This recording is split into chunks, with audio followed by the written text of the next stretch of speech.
habilitada por la Municipalidad de Capital. Doctor Pizarro, buenas tardes, ¿cómo le va? Bienvenido a Ida y Vuelta con Gabriel aquí en Newell. Buenas tardes, un saludo para usted, José, para Gabriel y para toda la... Gracias, doctor. ¿Qué puede anticiparnos, doctor, de lo que va a tratar esta noche en la casa de San Martín, en la calle Corrientes? Las armas que utilizó San Martín. Así es. Bueno, en principio, como bien señaló Andrés Gabrieli, ayer se cumplieron los 248 años del natalicio del general San Martín. Estamos camino hacia los 250 años, una fecha redonda, claro, que calculo y espero lleguemos a poder celebrar. En ese marco, a través de la Municipalidad de Mendoza, se han organizado una serie de actividades que tienen como eje la Casa Museo del General San Martín, que como todos sabemos es la casa que habitó acá en el ejido urbano de Mendoza. Ajá. Yo básicamente voy a introducir un tema que ha estado bastante a la luz, sobre todo a fines del mes de febrero, en los principios del mes de febrero, que fue el traslado del sable del general San Martín desde el Museo Nacional a el Regimiento de Granaderos Acabajo. Claro. ¿Cuál fue la razón, doctor? ¿Cuál fue la razón de ese traslado? ¿En qué se basó la disposición? Bueno, la disposición se basa en un decreto del presidente de la Nación. Tiene una disposición de tipo legal, que es un decreto del Poder Ejecutivo Nacional, que, entre otros motivos, lo que señala es la importancia del Regimiento de Granaderos a Caballo como regimiento histórico, creado por el padre de la patria en 1812. No hay una razón de seguridad, como sí ameritó en su momento el traslado, porque ya estuvo el sable a lo largo de su historia y durante el siglo pasado en el Regimiento de Granaderos a Caballo, el general San Martín, pero por motivos de seguridad fue trasladado a ese regimiento, ¿no? Esta última decisión del Poder Ejecutivo Nacional responde más a un reconocimiento hacia el regimiento histórico que alguna razón de seguridad, como vuelvo a repetir, fue durante el año 1965 y 1967, que respondió al secuestro del sable del general San Martín en el Museo Histórico Nacional. Esto llegó incluso a una resolución judicial de una jueza contencioso administrativo federal que en el mes de febrero de este año concluyó en que no había ninguna disposición legal que dijera en qué lugar debía estar el sable del general San Martín. Es decir, es un tema en cierta medida polémico, atravesado por la parte política, pero no deja de ser también atravesado por la historia política de nuestro país, desde el mismo inicio de que el general San Martín le lega el sable en su testamento a Rosas. Claro. Porque también fue objeto de lo que hoy conocemos como la grieta, ¿no? Doctor, en ese momento sable, estamos hablando del año 1844. ¿Ese sable San Martín lo usaba de manera simbólica o era un sable que él combatía, digamos, si atacaba a rivales, si mató a alguien con ese sable, o simplemente un elemento simbólico como un bastón? No es un elemento simbólico, porque el sable, de acuerdo al estudio que se ha hecho de la composición del sable, está compuesto, por supuesto, es un sable de origen persa. Sí. Y tiene un acero de muy buena calidad y un filo que tuvo en su momento que podía producir cuanto menos una herida grave al oponente. Sí. Es un sable que usaban en ese momento los generales del ejército francés de Napoleón. Es un sable que estaba de moda en la utilización. Estaba de moda, claro. Estamos hablando de 1800.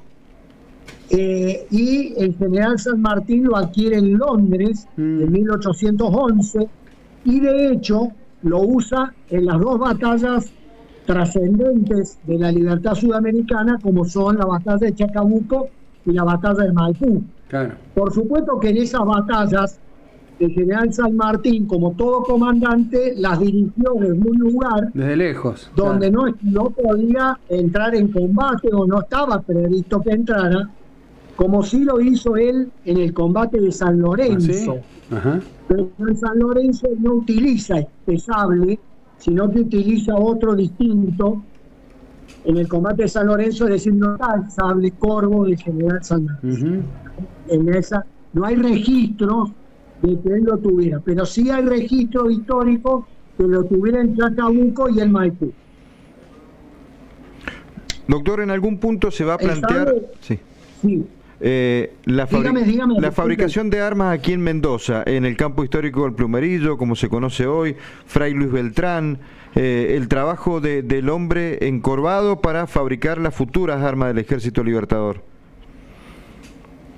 Sí, por supuesto. El Ejército Libertador, recordemos que cuando llega el general San Martín en 1814 para hacerse cargo de la gobernación e intendencia de Cuyo y formar el Ejército de los Andes, vamos a utilizar el verbo formar, formar de cero el Ejército de los Andes.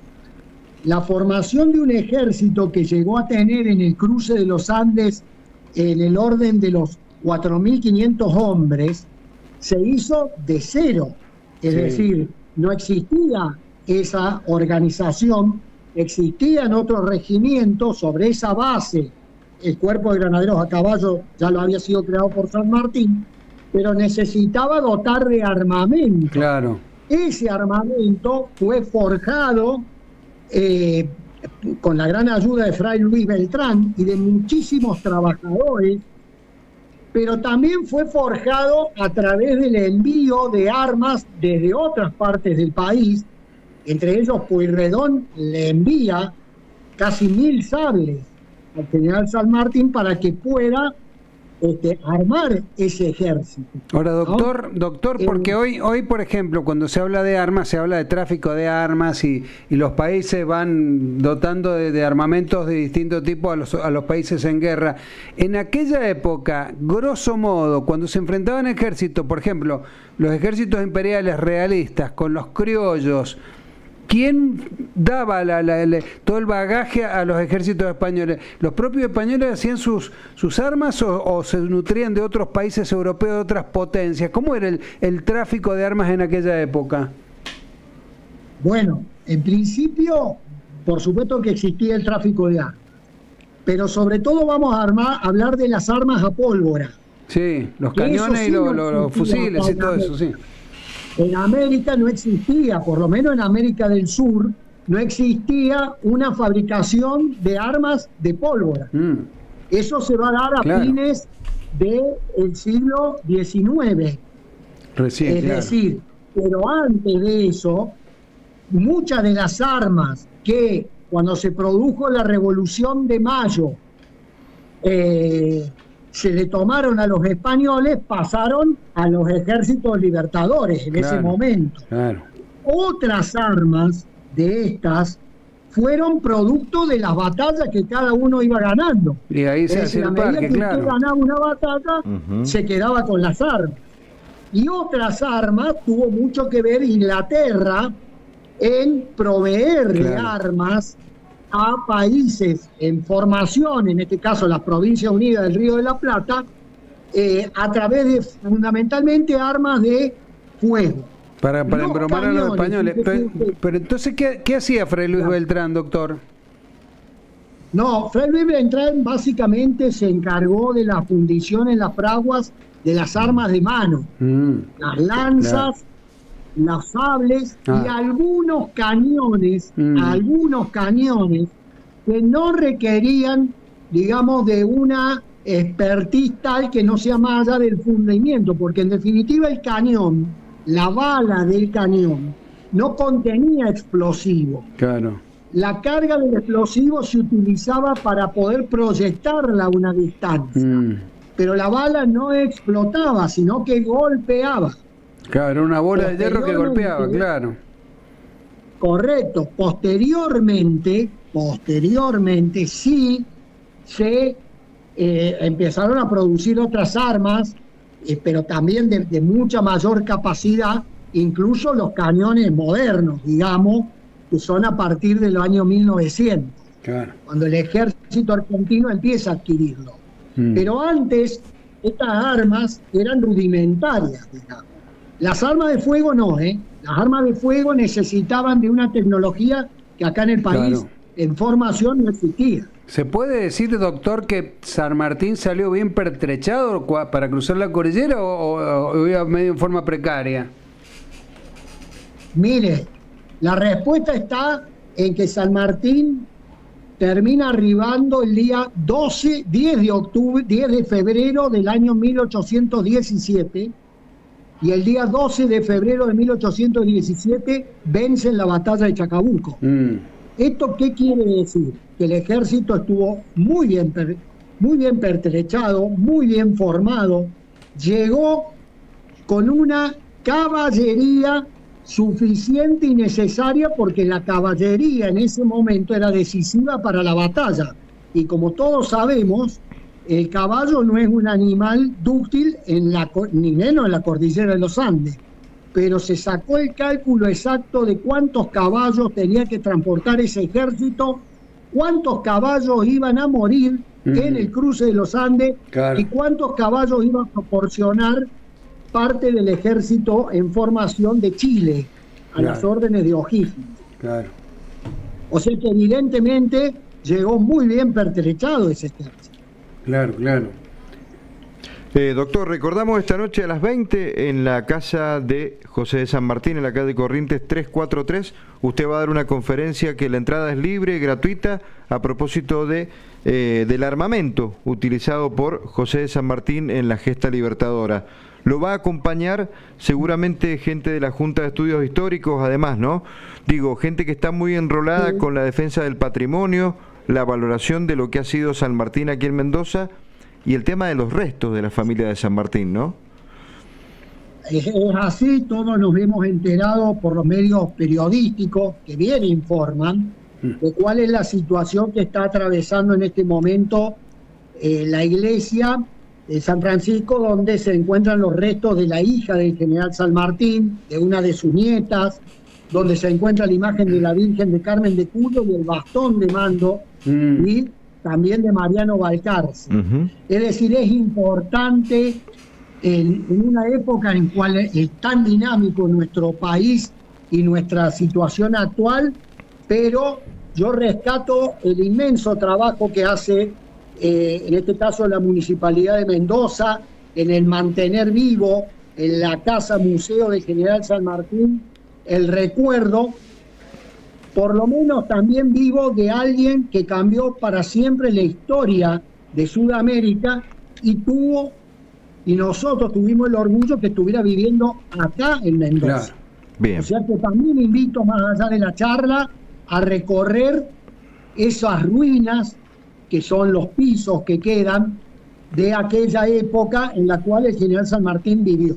Y de paso recomendamos a la audiencia, hay un libro publicado por la Comuna de Capital el año pasado, escrito por Gustavo Capone, un compilado de notas que ofrece una guía práctica para conocer a San Martín en Mendoza y los distintos lugares y calles que remiten a la gesta libertadora con distintos personajes. Infaltable para esta noche, doctor Pizarro, 20 horas, Corrientes 343, San Martín. Sigue siendo un tema a pesar del paso del tiempo, afortunadamente. Un gusto, ¿eh? Bueno, muchas gracias, José, muchas gracias, Andrés, y a toda la audiencia muy amable. Un saludo, doctor, y hay que seguir haciendo historia. Buenas tardes. Ida y vuelta con Gabrieli, en el aire de Niwil.